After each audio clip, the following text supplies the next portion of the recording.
자, 지속가능연구소 한상환 소장과 함께 시장에 대해서 좀 더 자세한 이야기 풀어가 보도록 하겠습니다. 어서 오세요. 안녕하세요. 예. 오늘도 어김없이 월요일이 왔습니다. 또 네. 예, 이번 주엔 또 빅 이벤트를 할 수 있는 게 FOMC가 예정이 돼 있는데 지난주에 ECB죠. 유럽 중앙은행이 통화 정책을 발표를 했습니다. 역시나 완화적인 기조를 이어가고 있는데 이번 ECB 통화 정책부터 좀 짚고 넘어가 본다면 어떻게 평가를 할 수 있을까요? 이번에 이제 그 ECB가 제로금리 동결했죠. 네. 동결했는데 이게 기억을 해보시면 2011년 10년 전이네요. 10년 전에 유럽 재정 위기가 터지면서 금리 인하를 시작을 해서 2016년에 제로금리로 내려갔습니다. 그리고 지금까지 제로금리를 그대로 유지하고 금리를 인상을 하지 못하고 지금 오고 있는 상태인데요. 이 기준금리만 제로가 아니라 이번에는 이제 코로나 팬데믹 이후에 또 채권 매입을 하는 양적 완화 1조 8,500억 달러죠. 이거 지금 시작을 했는데 이것도 뭐 줄이지 않겠다. 이거 테이퍼링 안 하겠다. 그리고 당분간은 그 속도를 오히려 더 지금 내겠다. 뭐 이런 얘기고요. 중요한 멘트가 하나 있었습니다. 그 크리스틴 라가르드 ECB 총재께서 ECB의 물가 목표를 1%대 후반, 그러니까 2% 조금 안 되는 정도 선이었었는데 그거를 2%로 상향하겠다고 지금 그런 멘트를 했거든요.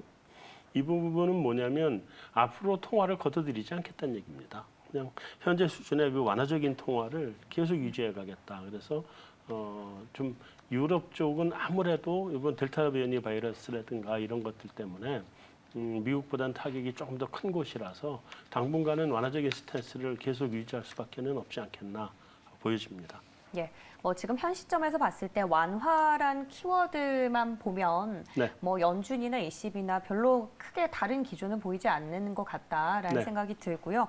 근데 뭐 사실 기축 통화도 달러고 보통 연준의 통화 정책이 ECB에 영향을 주긴 하는데 이번에는 FOMC보다 이제 ECB 통화 정책이 먼저 발표가 돼서 저희가 순서를 이렇게 여쭤보긴 했어요. 네, 네. 뭐 어떻게 보십니까? ECB의 통화 정책이 이번에 FOMC 영향을 줄까요? 아니면 예전처럼 거의 그 가능성이 희박하다고 보십니까? ECB의 통화 정책이 미국 연준에 영향을 주는 경우는요, 아주 급격한 위기 상황이 진행되고 있을 때, 그렇죠. 그럴 때는 서로 이제 상호작용을 하기 때문에 영향을 주지만 지금 같은 경우에는 영향을 이제 반대로 주죠. 미국이 그렇죠. ECB에 영향을 주는 뭐 그런 형태인데. 지금 이제 미국의 연준의 이번에 의사결정을 할 내용을 보면 아무래도 미국 내부의 경제적인 여건에 의해서 영향을 받을 가능성이 큽니다. 이게 하나가 미국 물가가 4.2%, 5%, 5.4% 굉장히 높게 나타나고 있고요. 거기에 반면에 미국 경기 자체가 약간은 좀 피크아웃하는 거 아니냐 하는 모습이 지금 나타나고 있는데 경기 피크아웃이 중국하고 미국하고지만 6달 정도 시차를 두고 미국이 중국을 뒤따라갑니다.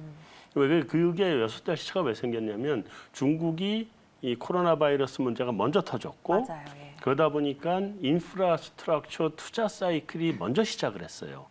근데 보면 중국이 지난 1분기에 18.7%인가 18.3%를 기록하고 2분기에 7.9%로 확 둔화됐잖아요. 그게 한 6달 정도 시차를 가지고 미국으로 온다고 보면 미국도 이제 피크아웃으로 가는 거 아니냐는 우려를 지금 안 할 수가 없거든요. 그래서 한쪽에서는 물가가 너무 높다, 또 한쪽에서는 피크아웃을 하고 있다. 그래서 이 두 가지가 이번에 연준의 의사들이 금리나 통화 정책에 대한 의사결정을 하는 가장 중요한 키 팩터가 될 겁니다. 그러니까 물가 보면 올려야 되는데 경기가 내려갈 것 같으니까 이 부분은 또 풀어줘야 되고 굉장히 어려운 국면이라고 말씀드릴 수 있을 것 같습니다. 참 딜레마네요. 네네. 시장이 뭔가 결정을 하기엔 코로나19라는 불확실성이 여전히 있는 상황이기 그렇죠. 때문에 네. 뭐 각국의 통화 정책 수장들이 아마 결정이 쉬운 상황은 아닌 것 같습니다. 네. 뭐 그럼에도 불구하고 이제 연준의 파월 의장 같은 경우에는 테이퍼링이 있기 전에 뭔가 시그널을 줄 것이다라고 계속해서 시장에 안심을 시켜주고 있지 않습니까? 네. 그런 기조에서 봤을 때 이번에 FOMC에서 뭐 테이퍼링을 한다 이런 시그널을 줄 것이다라는 얘기도 있지만 혹자는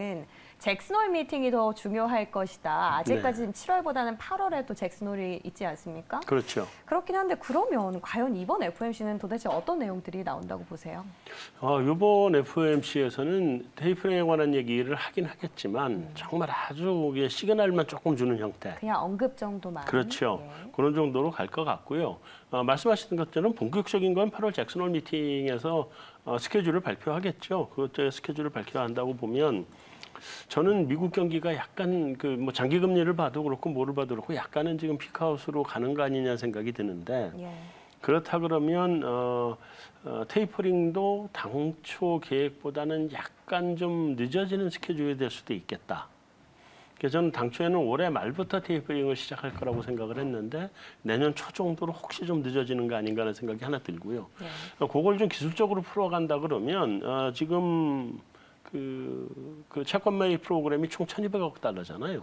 그중에 800억 달러가 국고채고 400억 달러가 그 MBS 주택저당증권인데 지금 미국이 주택시장 열기가 너무 뜨겁기 때문에 그걸 감안해서 이 400억 달러에 대해서는 좀 빨리 얘기했던 대로 곧바로 시작을 하고 나머지 800억 달러의 국고채에 관해서는 개시 시기를 조금 늦추거나 아니면 결정을 좀 뒤로 미루는 그런 형태의 시나리오도 이번에 가능하지 않겠나 이렇게 보여지고요. 다만 이제 미국 경기 둔화 자체가 마이너스 성장을 의미하는 건 아니거든요. 미국 경기 둔화가 나온다고 해도 플러스 성장이 갈 거고 성장률 자체가 조금은 낮아지는 그런 형태가 될 거기 때문에 어떻게 보시면 경기가 너무 과열되지도 않았고 그다음에 물가도 지금보다 조금 낮아질 수 있다고 볼 수 있고 그다음에 장기금리 차례도 이 반등을 하겠지만 너무 높지 않은 수준으로 지속이 된다. 만약에 그런 상황이 온다 그러면 저금리 중성장의 우리가 얘기하는 소위 골디락스의 모양이 다시 한번 나올 수도 있겠다. 그래서 그런 여건이 어떻게 갈 건지는 이번 FOMC의 결과를 보고 나면 우리가 한번 다시 한번 전망을 해볼 수 있을 것 같습니다. 알겠습니다. 자, 이렇게 FOMC 지금 당장 이번 주 앞두고 있기 때문에 어떻게 또 연준이 발표를 할지 좀 자세하게 내용 들여다봤고요. 이번엔 개별 이슈 좀 체크를 해볼까요? 지난주에 삼성중공업이 네. 또 증자랑 감자 이슈가 나왔지 않습니까? 네, 무상 감자하고 그다음에 이제 유상 증자하고. 예, 근데 이 이슈 같은 경우에는 무상 감자, 감자나 증자 같은 경우에 저도 공부를 많이 해봤지만 이게 네. 딱 공식이 있지가 않더라고요. 그렇죠. 감자면 호재고 증자면 악재다. 이런 공식은 좀 없는 것 같아서 케이스 바이 케이스로 주가에 반영이 되는 느낌이 없지 않아 있는데 네. 이번 삼성중공업 이슈는 어떻게 좀 시장이 반응을 하는 것 같습니까? 일단은 이번 삼성중공업의 무상 감자와 유상 증자는 호재다라고 보셔야 될 것 같아요. 이유는요? 예, 왜냐하면 삼성중공업의 경영 실적이 나쁜 건 이미 시장에 다 반영된 그 악재는 이미 다 시장에 반영됐거든요. 다 반영이 됐고 이거를 어느 정도까지 이 재무구조 개선 프로그램을 갖고 갈 거냐의 문제였는데 이번에 빅베스를 하잖아요. 빅베스를 하고 회사가 재무적으로 건전해진다. 그래서 장기적인 지속 가능성이 더 높아진다. 이렇게 놓고 보면 시장은 호재로 받아들일 가능성이 굉장히 높습니다. 그래서 이거를 굳이 꼭 그렇게 나쁜 측면에서만 이번에 감자와 증자, 유상 증자를 바라보실 필요는 없는 것 같습니다.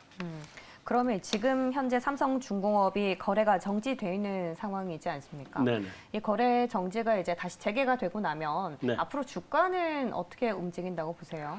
이게 오늘 딱 이렇게 가겠다라고 말씀을 드리긴 좀 어렵긴 한데 네. 일반적으로 이렇게 감자 후에 거래 재개가 되면 매도 물량들이 나오더라고요. 그래서 일시적으로는 주가가 좀 하락하는 그런 모습이 나올 수는 있는데 그렇게 하락하더라도 그건 굉장히 일시적인 모습이 될 거고요. 오히려 그 삼성중공업의 미래 주가를 결정짓는 거는 네. 아무래도 삼성중공업이 앞으로 수주를 잘할 거냐.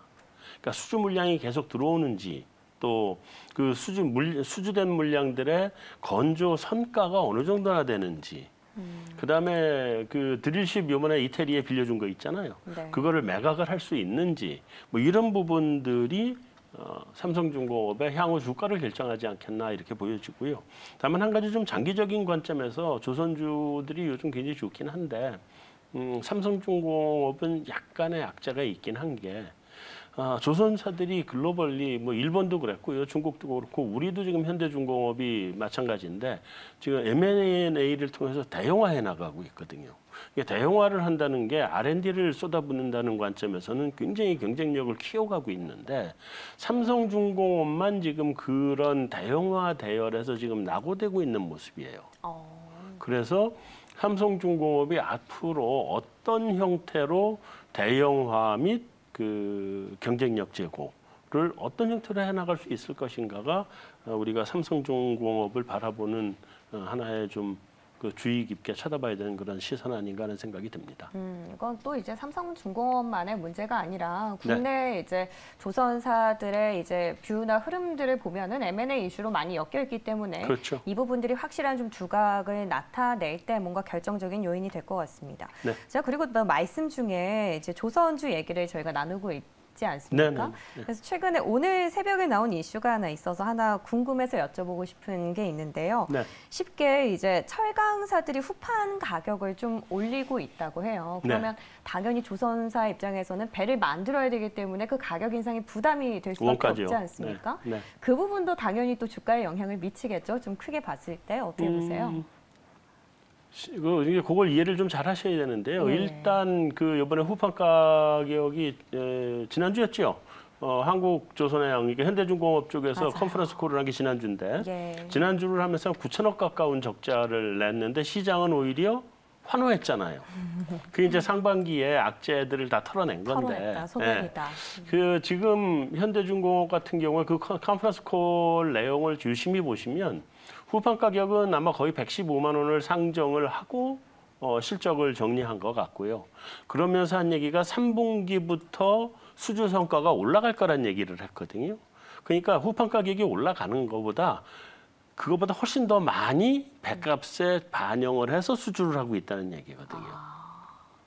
그러니까 똑같은 거예요. 이게 뭐 그 제철소의 입장에서도 예를 들면 포스코의 입장이다. 그러면 철광석 가격이 올라오면 회사는 원가가 올라가니까 수익성이 나빠져야 되잖아요. 근데 철광석 가격이 올라오는 것보다 철강 판매 단가를 더 올리거든요. 그래서 마치 우리가 음식료 기업들이 똑같은 이제 거죠. 식자재 가격을 올리니까 라면 값을 아예 인상을 해가지고 그렇죠. 이제 소비자 쪽으로 가격을 조금 넘기는 거랑 왜 한 가지로 보면 똑같은 되겠네요. 겁니다. 그래서 조선소들이 지금 그러니까 후판 가격이 올라가는 거가 그렇게 큰 악재가 아니다. 후판가를 예를 들면 100만 원을 올려주면 그러면 선가는 200만 원을 올려버리는 그런 결과가 나올 거기 때문에 그게 그렇게 악재라고 보실 필요는 없고요. 네. 그래서 조선소들에 대해서는 지금 수주 단가가 어떻게 움직이는지. 왜냐하면 우리 조선소들이요 지금 도코를 거의 한 2년 반에서 3년치를 다 채웠어요. 그러고 나면 그때부터는 수주 성과가 올라가거든요. 앞으로 이제 계속 올라갈 텐데 그게 어디가 더 빨리 올라갈 것이고 다음에 뭐 일감을 뭐 현재 3년치면 5년치까지 어디가 채워나갈 거냐 그런 쪽에 관심을 두시면 조선업에 대한 투자는 그게 핵심 포인트가 될 것 같습니다. 알겠습니다. 자, 오늘 이번 주 앞두고 있는 FMC부터 최근 나온 수주 이슈까지, 자, 중공업까지 살펴봤으니까 투자 포인트들 잘 체크하시면서 접근해 보시면 되겠습니다. 지금까지 한상환 소장과 함께했습니다. 오늘도 귀한 말씀 고맙습니다.